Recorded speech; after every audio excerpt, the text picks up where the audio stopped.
Koncert kvarteta Rucner u studiju Bajstić na Hrvatskoj radioteleviziji bio je posvećen fagotistu Željku Klepaču na 20. godišnjicu njegove smrti, ali i njegovu ocu, također slavnom fagotistu svjetske karijere Rudolfu Klepaču.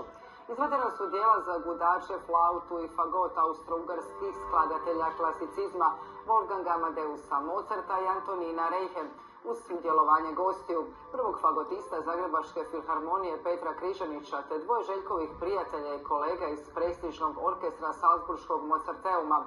To su švicarska flautistica Beatrice Rensch i japanski fagotist Yoshinori Honda Tominaga. Bila je to prigoda da se okupe prijatelji i štovatelji oca i sina Klepač te se prisjete što su ta dvojica vrsnih glazbenika se učinila za umjetnost sviranja fagota, ali i hrvatsku glazbu općenito. Posebno mi je drago da večeras sviram ovaj koncert u spomen na dragog prijatelja Željka Klepača i poštovanog oca Rudolfa Klepača. Dakle, Željko Klepač je bio jedan od mojih najboljih prijatelja, suradnika, svirali smo cijeli život zajedno.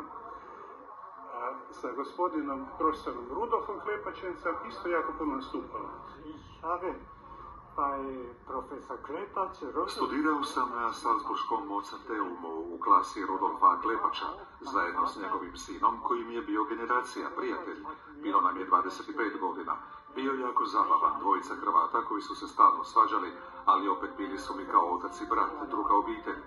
Željka smo zvali bracom, kasnije smo priređivali mnoge dobrotvorne koncerte za pomoć ratom pogođenoj Hrvatskoj i mnoge druge koncerte.